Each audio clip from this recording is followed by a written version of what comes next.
Buenas tardes, el Señor les bendiga. Sean todos bienvenidos nuevamente a un estudio más de los miércoles aquí con la Iglesia Cristiana Hispana del área de Kentucky. Queremos continuar con nuestro estudio de Efesios. En esta ocasión ya llegamos a la clase número 17 y estamos tratando de terminar con el capítulo 2 de este libro. Vamos a ocuparnos en leer y estudiar un poquito, analizar los versículos 20 al 22. Aquí habla acerca de nuestra condición como templo de Dios, y este es otro de los nombres que recibe la iglesia. La iglesia también es templo del Espíritu Santo. Vamos a empezar leyendo los versículos que vamos a estar estudiando. Sí, pero antes vamos a tomar un tiempito de hacer una oración y pedirle al Señor que sea Él dirigiéndonos y ayudándonos en este caminar, ¿verdad? De leer y estudiar su palabra. Vamos a orar. Padre, en esta tarde venimos ante tu presencia, primeramente para pedirte perdón si te hemos ofendido en algo, pedirte que limpies nuestra mente, nuestro corazón, y que nos permita, Señor, llegar delante del trono de tu gracia. Bendice a todas las personas que están viendo, Señor, y escuchando este mensaje a través de las redes sociales. Y también te pido, bendito Dios, que seas tú bendiciendo a los hermanos que están pasando necesidad, están pasando por enfermedad o por alguna clase de situación. Oramos para que, Señor, tú tomes control de este estudio y que nos permita, Señor Santo, poder aprender más de tu palabra y crecer más en el conocimiento de la voluntad tuya. Te damos gracias en el nombre de Jesucristo, nuestro Señor y Salvador. Amén. Ok, entonces vamos a empezar leyendo Efesios capítulo 2 y versículos 20 al 22. Dice allí, en este pasaje, edificados sobre el fundamento de los apóstoles y profetas, siendo la principal piedra del ángulo Jesucristo mismo, en quien todo el edificio bien coordinado va creciendo para ser un templo santo en el Señor, en quien vosotros también sois juntamente edificados para morada de Dios en el Espíritu.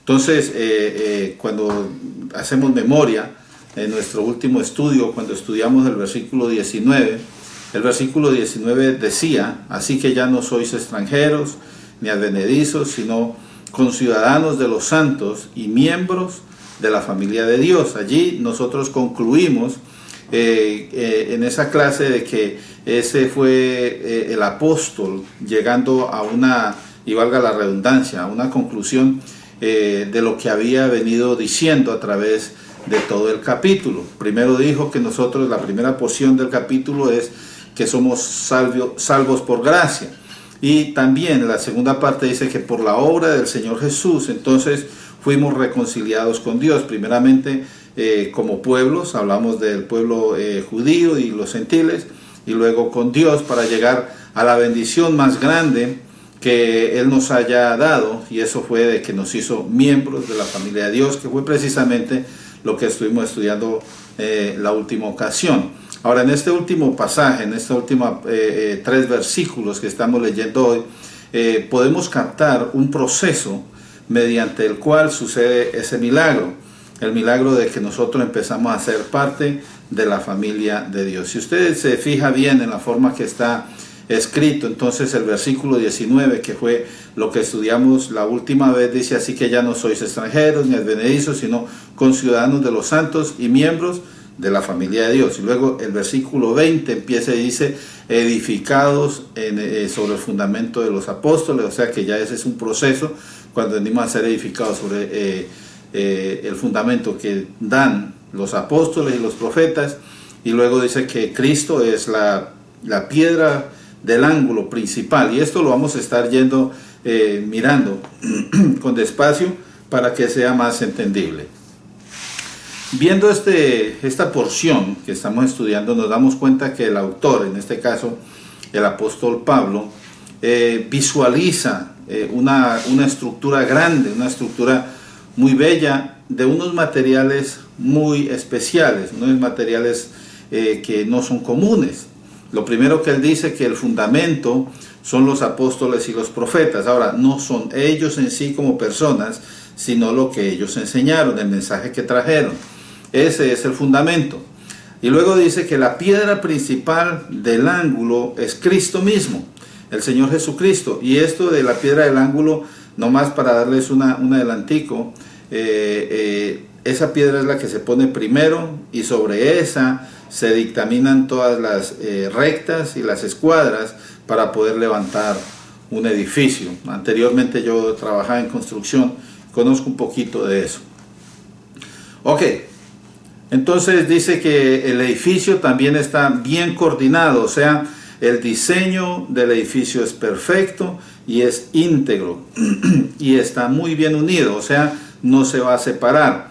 Es un edificio que también dice allí que va creciendo, o sea, lo cual puede ser comprobado cuando nosotros leemos en 1 de Pedro capítulo 2 y versículos 4 al 8. Cuando leemos que un edificio va creciendo, es interesante pensar de que un edificio en realidad no crece, pero estamos hablando desde un ámbito espiritual. Ahora vamos a leer esa porción en 1 de Pedro capítulo 2 y versículos 4 al 8. Dice allí, 1 de Pedro 2, 4 al 8. Acercaos a él, acercándoos a él, que es la piedra viva. Y Pedro dice que él fue desechada ciertamente por los hombres, mas para Dios escogida y perfecta y preciosa. Porque el Señor Jesús fue enviado especialmente de parte de Dios, pues con la misión de salvarnos. Ahora el versículo 5, estamos en 1 de Pedro capítulo 2, vosotros también como piedras vivas. Y vean, muy interesante esto, que lo primero que él dice es que Cristo es una piedra viva, pero nosotros también somos piedra viva, y allí es donde nosotros entendemos de que el edificio lo conformamos nosotros, los creyentes, los que venimos a ser parte de la iglesia, de la congregación de los santos. Y sigue diciendo allí, el versículo 5, sed edificados como casa espiritual y sacerdocio santo, para ofrecer sacrificios espirituales aceptables a Dios por medio de Jesucristo. Y esto es una cuestión de que la misión de la iglesia es ministrar a Dios, y que solamente la iglesia es la que lo debe hacer.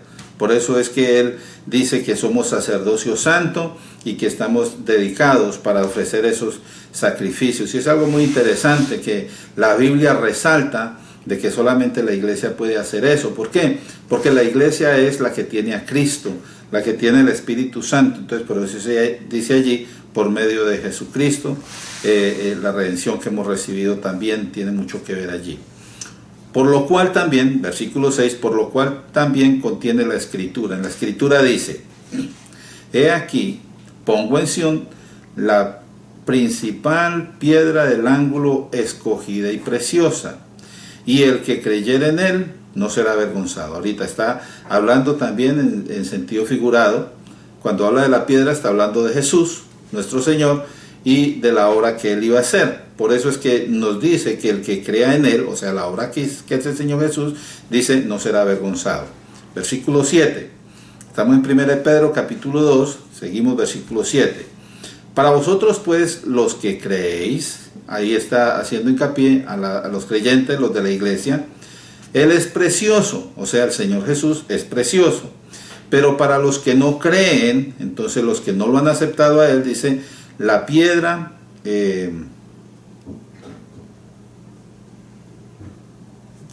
la piedra que los edificadores desecharon ha venido a ser cabeza del ángulo, y piedra de tropiezo y roca que hace caer, porque tropiezan en la palabra, siendo desobedientes, a lo cual fueron también destinados. Entonces, cuando una persona no acepta al Señor Jesús, entonces estas personas tropiezan por lo que dice la palabra. Como no cumplen lo que dice la palabra, entonces vienen a ser destinados al castigo eterno, básicamente, en donde dice allí, fueron destinados porque no creen en el Señor Jesús, a tropezar en la palabra de Dios. Muy bien, entonces estamos diciendo de que el edificio va creciendo, y ese edificio crece básicamente porque lo que lo conforman son piedras vivas, y en este caso son los creyentes, la iglesia del Señor. Las piedras que forman este edificio entonces son los creyentes, y estos creyentes son tanto gentiles como judíos, como hemos venido estudiando a lo largo del capítulo 2. El Señor hizo de los dos pueblos uno, entonces esos son los creyentes. Lo grandioso de toda esta porción que estamos estudiando ahorita es que dice que el habitante del edificio, o sea, de este edificio que se está creando a través de la unión de la iglesia, es el Espíritu. Dios en el Espíritu es el que va a estar habitando en la iglesia. Por eso, este no es cualquier edificio, no es un edificio cualquiera, es un templo santo. Estamos hablando en el día de hoy que nosotros venimos a ser templo del Espíritu Santo. Ahora, algo bien interesante. Ser parte del templo de Dios, donde mora el Espíritu Santo, es el privilegio más grande que todo gentil, más que todo en la iglesia primitiva, pudiera imaginar. Porque anteriormente, antes que llegara el Señor Jesucristo y que ellos hubieran recibido la obra del Señor, antes de venir el Señor, entonces, aunque ellos hubieran creído en el Dios de los judíos y aunque hubieran adorado al Señor, a Jehová, en verdad, a los gentiles no se les permitía entrar en el templo de los judíos. El templo que ellos tenían allá, allí no podía entrar nadie. Porque para ellos eso era como hacerle una ofensa, ¿verdad? Profanar el santo lugar. Ahí está, el otro día lo leímos, este versículo, lo puedo recordar otra vez, en el libro de los Hechos, capítulo 21, y versículos 27 al 29, dice allí que Pablo fue acusado de haber llevado un gentil al templo, y ellos dijeron que así lo había profanado. Ese Hechos 21, 27 al 29. Pero cuando estaban para cumplirse los 7 días, unos judíos de Asia, al verle en el templo, alborotaron a toda la multitud y le echaron mano dando voces: varones israelitas, ayudad. Este es el hombre que por todas partes enseña a todos contra el pueblo y la ley y este lugar, y además de esto ha metido a griegos, y cuando habla de griegos allí son gentiles, en el templo, y lo ha profanado, ha profanado este santo lugar, porque antes habían visto con él a un hombre que era gentil, Trófimo, de Éfeso, y ellos pensaban que Pablo lo había metido al templo. Entonces para ellos eso era una ofensa, que alguien que no fuera judío entrara al templo. Entonces los gentiles ahorita estaban contentos, porque antes no podían entrar, pero ahorita en este momento, cuando vienen a los pies de Cristo, ya no es que necesiten entrar al templo, ahora ellos son el templo. El Señor nos ha hecho templo de su Espíritu Santo, y eso es algo grandioso. Entonces en Cristo todos los creyentes, todos los gentiles, todos los judíos forman parte de ese templo, y en ese templo donde reside la presencia de Dios. La morada divina en el mundo está en la iglesia y en cada creyente. O sea, es algo muy importante, y esto se debe recalcar siempre. Dios está en la iglesia y en los creyentes, porque la Biblia lo dice así. Vamos a leer un par de pasajes más. Primera de Corintios capítulo 3, versículos 16 y 17. Dice allí el apóstol: ¿no sabéis que sois templo de Dios y que el Espíritu de Dios mora en vosotros? ¿Se da cuenta? Entonces la iglesia es templo de Dios, por eso Dios mora en la iglesia, pero también los creyentes son templo del Espíritu, y el Espíritu mora en cada uno de nosotros. Versículo 17. Si alguno destruyere el templo de Dios, Dios lo destruirá a él, porque el templo de Dios, el cual sois vosotros, santo es. Y en esta porción no me quiero quedar mucho tiempo, pero lo que está diciendo allí: si alguno atenta en contra de la iglesia, o de los hijos de Dios, de los creyentes, dice, Dios los va a destruir. Ahora, cuando habla también del templo, nosotros mismos tenemos que cuidar nuestro cuerpo, porque si nuestro cuerpo es el templo del Espíritu de Dios, tampoco el hecho de que seamos salvos y todo eso no nos da a nosotros el derecho de venir a atentar contra el templo del Espíritu Santo de Dios. Y hay algunas enseñanzas por ahí que muchas personas promueven. La verdad yo no estoy de acuerdo, porque si la Biblia dice que uno no debe destruir el templo, entonces todo aquello que afea, destruye, altera, cambia o daña la forma en que Dios nos ha creado, la forma en que Dios nos ha hecho, para mí eso va contrario a la palabra de Dios. ¿Por qué? Porque la Biblia dice que uno no debe destruir el templo. El templo de Dios, el Señor lo ha creado con un propósito especial, y es habitar en él. Muy bien, no me quiero extender más allí en esta porción, pero vamos a leer otro pasaje. Ahí mismo 1 Corintios capítulo 6, versículos 15 al 17, dice: ¿no sabéis que vuestros cuerpos son miembros de Cristo? Otra vez hablando de los cuerpos nuestros, los cuerpos de los creyentes. Dice: vuestros cuerpos son miembros de Cristo. Hablando nuevamente de la iglesia. Quitaré pues los miembros de Cristo y los haré miembros de una ramera. En este pasaje está hablando acerca de la fornicación, o sea, del pecado que es físico. Dice la Biblia allí en esa porción de que ningún otro pecado atenta contra el cuerpo, pero la fornicación sí, porque entra en el cuerpo. Entonces es algo bien interesante, y allí el apóstol dice: sus cuerpos son parte o son miembros de Cristo. Entonces por eso yo digo que uno tiene que cuidar mucho este cuerpecito que el Señor nos dio. Como decía un presidente por ahí, estos huesitos y estas carnitas hay que cuidarlas, porque le pertenecen al Señor. Cuando Él dio su vida por nosotros y nosotros le entregamos nuestra vida a Él, ahora nosotros somos de Él y no nos podemos poner a decidir sobre nosotros mismos. Ok. Dice el versículo 16, estamos en 1 Corintios capítulo 6, el versículo 16 dice: ¿o no sabéis que el que se une con una ramera es un cuerpo con ella? Porque dice: los dos serán una sola carne. Pero el que se une al Señor, y aquí está hablando del compromiso que hemos tomado para seguir con Cristo, dice: un espíritu es con él. Y mire qué interesante eso, qué tremendo, ¿no?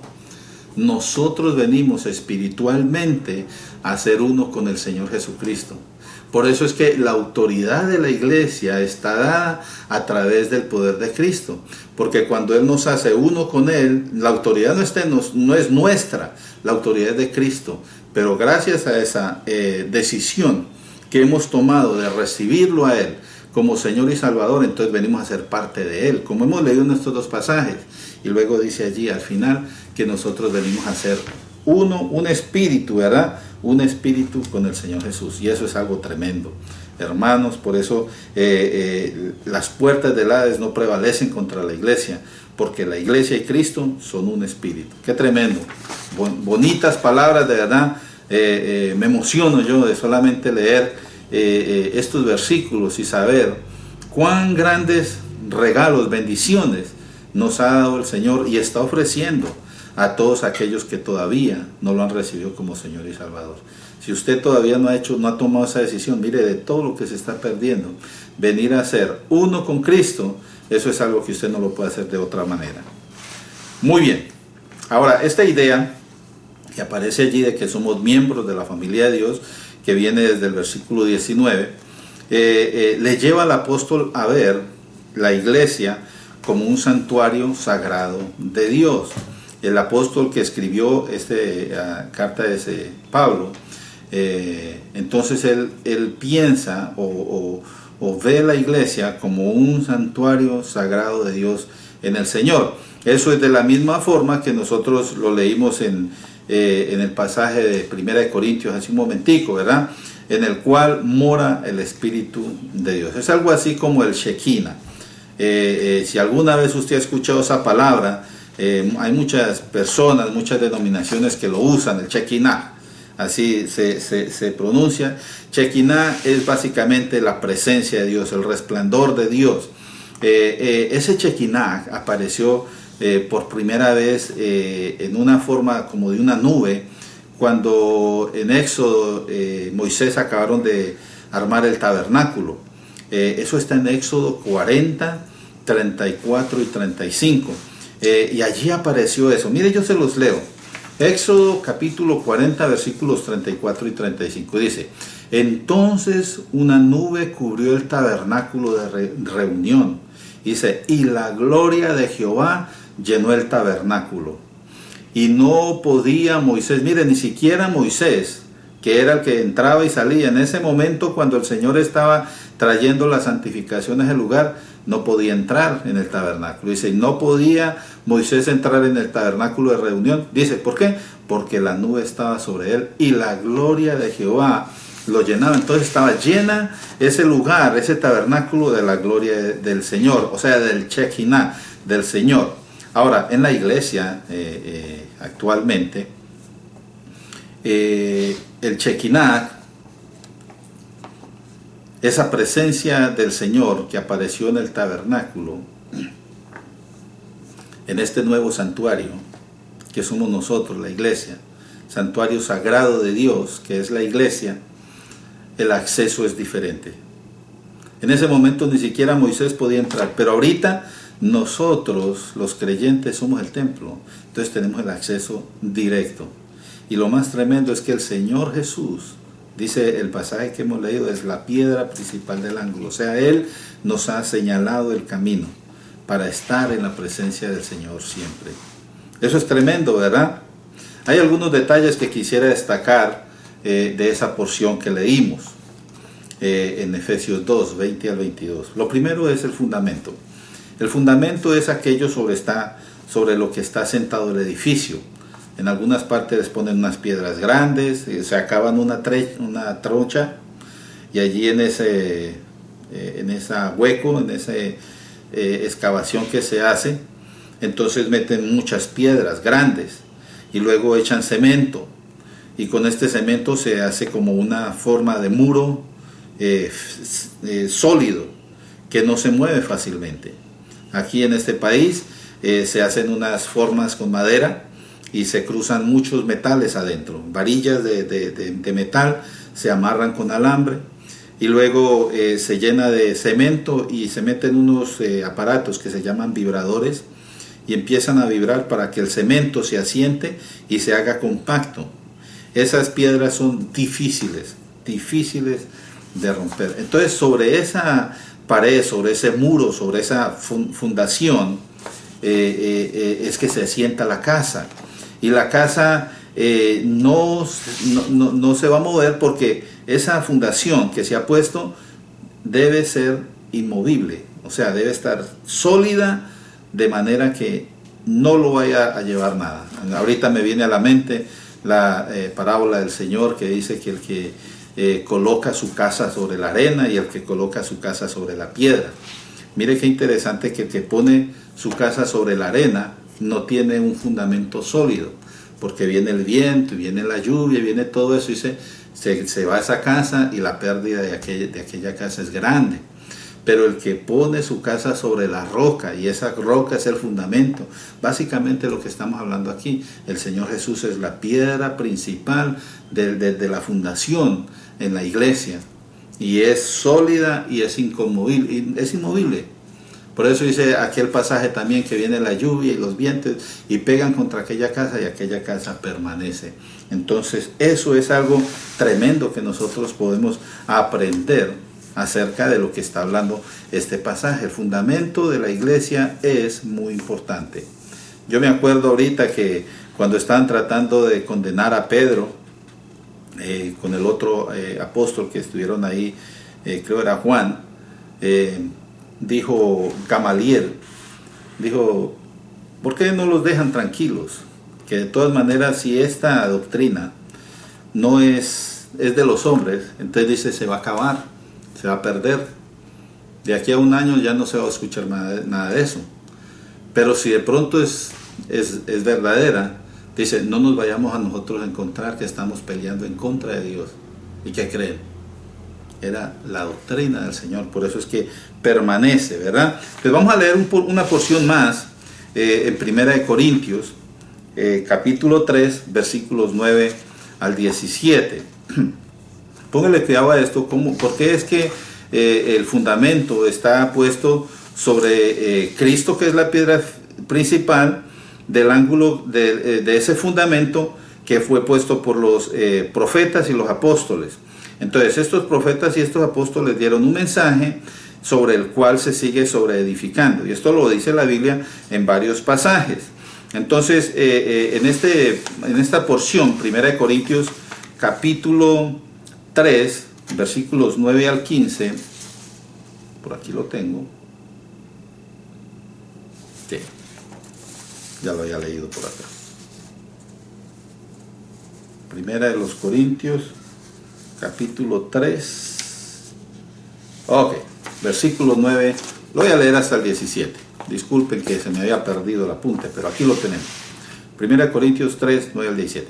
Porque nosotros, dice el escritor, somos colaboradores de Dios, y vosotros sois labranza de Dios, edificio de Dios. Y esto lo vamos a estudiar cuando más adelante vamos a estudiar los otros versículos anteriores. Dice, conforme a la gracia de Dios que me ha sido dada, yo como perito arquitecto. La palabra perito quiere decir experto, y la palabra arquitecto es aquel que diseña los edificios.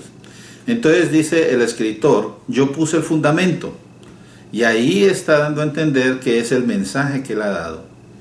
Y dice, y otro edifica encima. O sea, después de él van a venir otros que van a edificar sobre ese fundamento.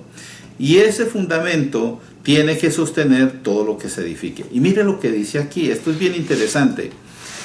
Cada uno dice, mire cómo sobreedifica, porque le está diciendo, tenga cuidado. Y por ahí hay algunos que se emocionan, ¿verdad? Y empiezan a decir cosas que no dice la Biblia, y empiezan a salirse del contexto. Y bueno, mire lo que dice versículo 11, porque nadie puede poner otro fundamento que el que está puesto, el cual es Jesucristo. Ahí está la primera clave. Cristo es la piedra principal, Él es el fundamento. Y sobre Cristo, y a través de lo que Cristo les enseñó a los apóstoles, entonces ellos edificaron y terminaron el fundamento. Ahora, sobre esas enseñanzas que ellos han dejado, nosotros tenemos que sobreedificar, porque no puede venir alguien por ahí a decir, es que a mí me llegó un mensaje nuevo y en esto se basa la iglesia. No, señor.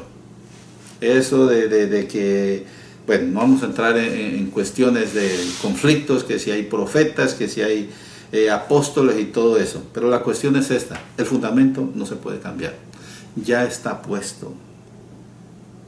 Ya está puesto. Y lo que está dicho allí en la Biblia, sobre eso es que nosotros tenemos que basar la predicación del mensaje del Evangelio. Entonces dice, no se puede poner otro fundamento, no se puede poner porque ese ya está puesto, y ese fundamento que está puesto es Cristo. O sea, si usted cambia el fundamento, está quitando a Cristo de allí y está poniendo su idea, y eso no lo puede hacer, porque acuérdense, somos cristianos porque seguimos a Cristo. Versículo 12, estamos en 1 Corintios capítulo 3, versículo 12, y si sobre este fundamento alguno edificare oro, mire, sobre lo que se ha dicho, sobre lo que se ha enseñado, alguno edificare oro, o sea, buenas enseñanzas, o plata, entonces otras enseñanzas, o piedras preciosas, y luego va bajando de categoría, madera, heno y hojarasca. Hojarasca es las hojas cuando se caen y se secan por ahí, usted sabe que eso lo ponen en el fuego y eso se consume inmediatamente. Entonces mire lo que dice aquí, la obra de cada uno, versículo 13,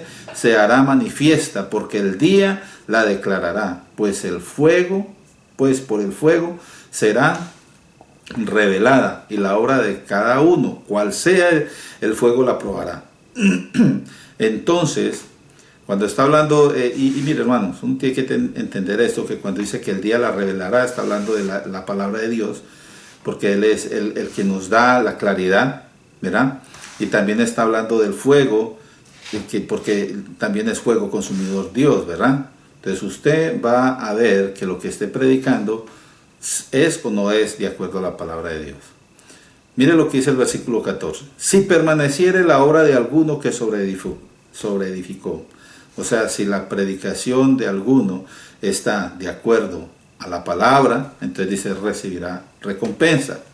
Y luego dice, si la obra de alguno se quemare, o sea, resultare ser falsa, dice, él sufrirá pérdida. Si bien él mismo será salvo, o sea, no va a perder la salvación, pero dice allí, aunque así como por fuego, va a sufrir las consecuencias. Versículo 16. ¿No sabéis que sois templo de Dios y que el Espíritu de Dios mora en vosotros? Y otra vez allí el versículo que leímos ahora rato. Si alguno destruye el templo, entonces Dios le destruirá a Él también. Muy bien, continuamos adelante. Estamos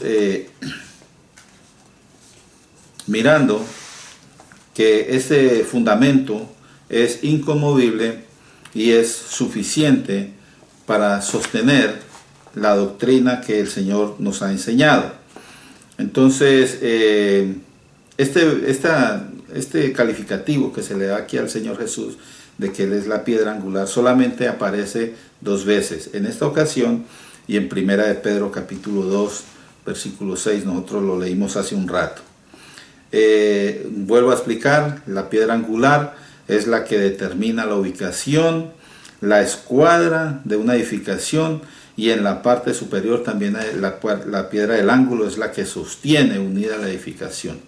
¿Qué quiere decir esto? Quiere decir que Cristo mismo es el fundamento, la norma, la cabeza rectora de la iglesia o de la comunidad cristiana. Cristo es el todo en la iglesia y solamente a través de Él es que nosotros podemos llegar a la presencia del Señor. Una cosa más que podemos ver allí es el crecimiento.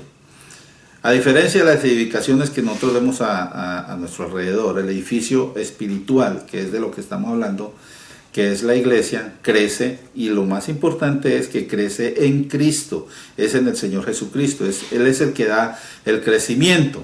El material de lo que está hecho este edificio espiritual son, como dice 1 de Pedro, capítulo 2, 4 y 5, son piedras vivas, ya lo leímos hace un rato. Así mismo que Cristo también es una piedra viva. Ahora, todas estas piedras vivas, dice, se van siendo puestas en el edificio para ministrar a Dios.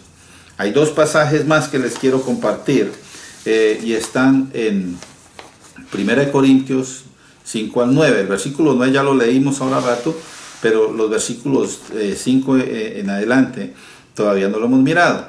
Y yo quiero que lo miremos porque allí dice que los discípulos pusieron el fundamento. Lo que yo les estoy explicando hace un momentico, ellos fueron los que pusieron el fundamento, pero Dios es el que da el crecimiento. Entonces, cuando usted ve que la predicación que se está dando en la iglesia trae crecimiento a la iglesia, entonces en esa forma es que usted se da cuenta de que está edificando o sobreedificando buena palabra. Pero si usted ve que la iglesia como que tambalea, va por todas partes, entonces hay un problema allí con la predicación. Hay que mirar si están siguiendo la palabra de Dios. Entonces vamos a mirar 1 Corintios 3, 5 al 9. Dice, ¿qué pues? Dice, es Pablo, dice el escritor. ¿Qué pues es Pablo y qué es Apolos? Ellos dos, dice, son servidores por medio de los cuales habéis creído, porque ellos fueron los que predicaron la palabra. Y eso según lo que cada uno le concedió el Señor. O sea, eso de acuerdo a lo que el Espíritu le habló al corazón de la persona para que pudiera creer. Porque acuérdese que la obra del Espíritu Santo es convencer al mundo de pecado, de justicia y de juicio. Entonces, cuando el Espíritu Santo viene y le habla a una persona, esa persona puede asimilar el mensaje. Por eso es muy importante que cada vez que usted le vaya a hablar a otra persona que no conoce al Señor, si usted le quiere compartir el Evangelio, entonces hay un dicho por ahí que uno debe poner en uso. Dice, antes de hablarle al hombre de Dios, háblele a Dios del hombre. O sea, ore primero por esa persona para que Dios intervenga y esta persona esté dispuesta, esté abierta a recibir el mensaje. Por eso dice allí, y eso según lo que cada uno le concedió el Señor. Dice Pablo, versículo 6, yo planté, Apolos regó, pero el crecimiento, dice, lo ha dado Dios. O sea, ellos simplemente están haciendo la obra que se les ha concedido, el crecimiento lo da el Señor. Versículo 7, así que ni el que planta es algo, ni el que riega, sino Dios que da el crecimiento. El importante en la iglesia es el Señor, no el predicador.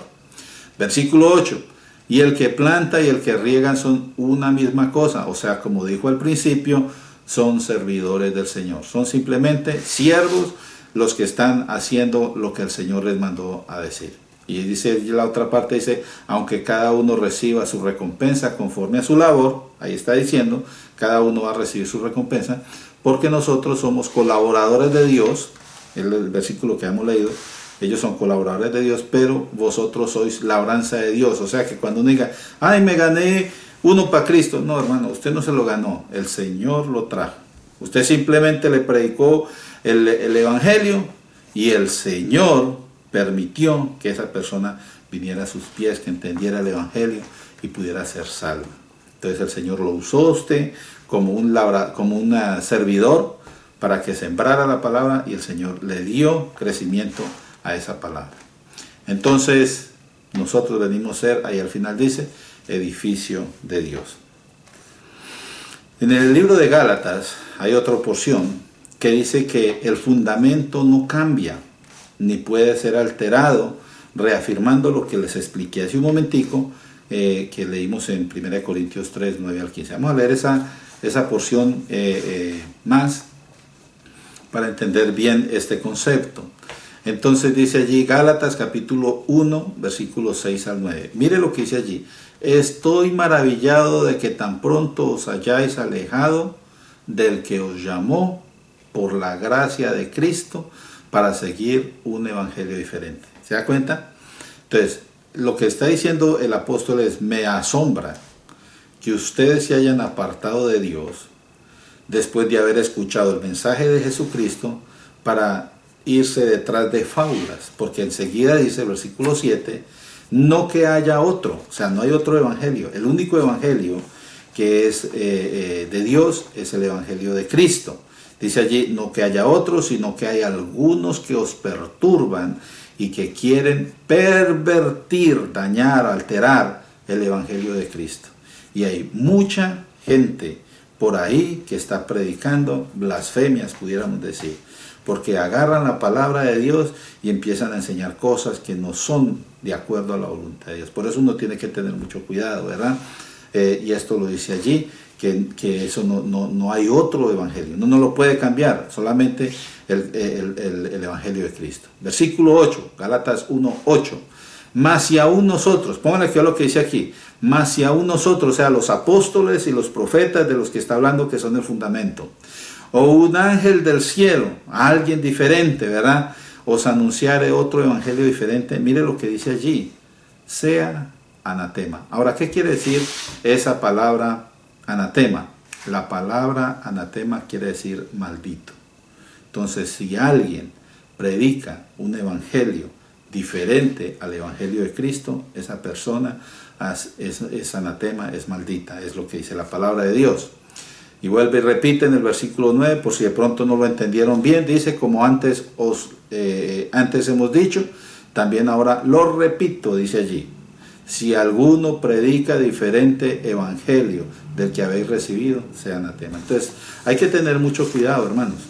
Cuando usted vaya a la iglesia, siempre tome apuntes, lea la palabra, mire lo que están predicando, que asegúrese que lo que usted está recibiendo sea de acuerdo a la palabra de Dios. ¿Por qué? Porque todo eso es lo que se está sobreedificando sobre el fundamento que es Cristo. Acuérdese que desde el principio el Señor es la piedra principal. Los obreros, ¿verdad? Los apóstoles y los profetas pusieron allí la enseñanza, y de ahí en adelante, a través de los años que ha surgido o han pasado desde el Señor Jesús, entonces se ha ido sobreedificando. Y uno tiene que tener cuidado de salirse de la palabra de Dios, porque hay muchas teorías por ahí, muchas enseñanzas turbias que pudieran afectar la fe de muchas personas. Entonces, básese a lo que dice la palabra de Dios. Algo más que aprendemos para terminar, dicen los malos predicadores, me decía mi pastor, Cristo es el que nos hace a nosotros templo, no hay otra forma, hermanos. Si hay alguno por ahí que le dice, venga que yo voy a orar por usted y usted va a recibir esto y aquello porque yo voy a orar por usted, hermano, cuidado con eso. La Biblia dice que el Señor Jesús, Dios es el que da el crecimiento, Dios es el que hace todo en la iglesia. Las personas que predican simplemente están sobreedificando, están dando el mensaje para que los otros vayan a ir creciendo, y el crecimiento otra vez lo da el Señor Dios a través del Espíritu Santo. Entonces, en el versículo 22, el último versículo de este capítulo 2 en Efesios, el apóstol Pablo dice, sois juntamente edificados. Esa porcioncita nomás. Esa porción expresa un presente del trabajo que es constante, ¿ok? Es un presente continuo. Entonces es un presente del trabajo que es constante en la edificación continua de la iglesia, y este se proyecta hasta el día en que vuelva el Señor Jesús a levantarla. O sea, la iglesia está creciendo y seguirá creciendo hasta el día en que venga el Señor Jesús. Por eso es que nosotros vivimos predicando y diciéndole a las personas: mire, hoy es el día, acepte a Cristo. Uno no sabe si el Señor viene esta noche. No sabemos si el Señor viene mañana. En cualquier momento. La Biblia dice que como un ladrón en la noche, si uno supiera a qué horas va a venir un ladrón, pues se queda levantado para cuidar la casa. Pero así dice la Biblia. Él va a venir en el momento que menos esperemos. Entonces, por eso nosotros decimos: manténgase orando, manténgase vigilando, manténgase listo, para que cuando llegue el Señor no lo vaya a encontrar dormido, no lo vaya a encontrar sin aceite como aquellas vírgenes, ¿verdad? Entonces, ponga mucho cuidado con esto. Entonces, este trabajo sigue y sigue hasta cuando el Señor Jesús venga por la iglesia para llevársela al cielo. Entonces, cuando venimos a Jesús para seguirlo a Él, nosotros recibimos todas esas bendiciones de las que hemos estado hablando a través de este estudio hasta ahora. Y también, además de todo eso, venimos a ser parte de ese edificio vivo, venimos a ser parte de la morada de Dios en el Espíritu. Y una cosa tremenda es que Cristo nos sostiene. El Señor Jesucristo nos sostiene allí para que no nos desviemos. Y el Señor Jesús también se compromete a mantenernos allí y a levantarnos, dice, a resucitarlos en el día postrero. Entonces, unas consideraciones que hemos visto acá, todo esto que hemos estado estudiando, todo lo que hemos mirado, deben llevarnos a cada uno de nosotros a reflexionar lo que significa la comunión en la iglesia. ¿Sabe qué es lo que debiera significar la comunión en la iglesia? Mire, la comunión en la iglesia es un santuario sagrado de Dios en Cristo y en el Espíritu, formado de muchas piedras vivas, o sea, creyentes, que se ayudan y sostienen mutuamente a pesar de su forma diferente. O sea, todos somos diferentes, pero tenemos que trabajar juntos, y de la distinta posición que ocupan en el edificio. O sea, no todos estamos cumpliendo la misma labor en la iglesia, pero eso no quiere decir que por eso dejemos de hacerlo juntos. Entonces tiene que haber armonía.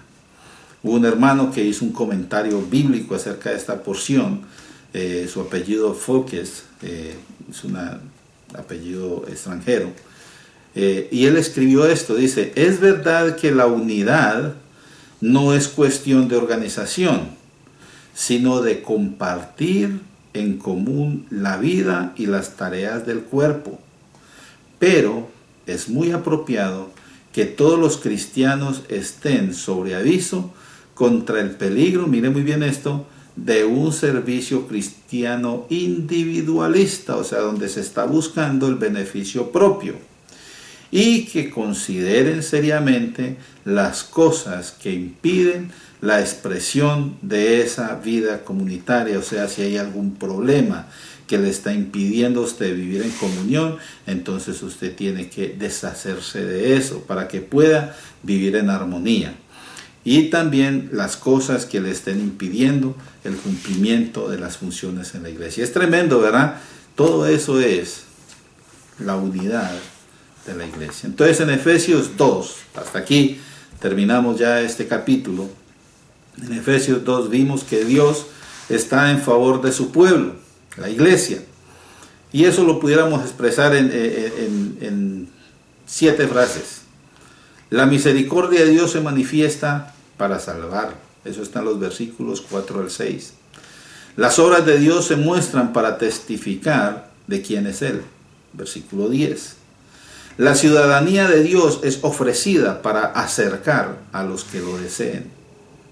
Versículos 11 al 13. La comunión de Dios es dada para adorar al Salvador. Versículos 17 al 18.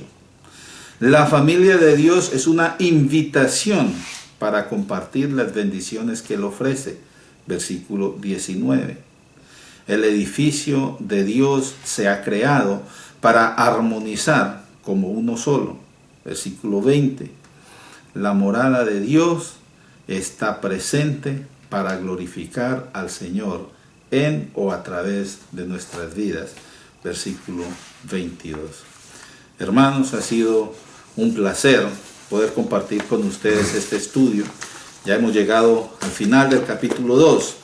Vamos a tratar de continuar adelante. La próxima lección vamos a empezar en el capítulo 3 y miraremos qué tiene el Señor para nosotros reservado, que nos va a ayudar en el crecimiento del conocimiento de Él. Por ahorita vamos a orar y démosle gracias al Señor. Oremos. Padre, en esta tarde, Señor, te doy gracias por haberme permitido compartir este mensaje. Gracias por hacernos parte, Señor, de tu familia, pero gracias porque también somos el templo donde tú moras, Señor. Gracias porque entendemos que somos un solo espíritu con Cristo, Señor, y porque Él se ocupa de cuidarnos, Señor, de mantenernos firmes en tu palabra. Ayúdanos a ser obedientes a lo que nos dice, Señor, la Biblia, y a vivir, Señor, de acuerdo a la voluntad tuya. Que nuestro vivir diario, Señor, sea para glorificarte a ti. Te damos gracias por tu presencia en nuestras vidas. Oramos por las peticiones y las necesidades de todos aquellos que están mirando, escuchando este mensaje. Bendice a tu iglesia, Señor.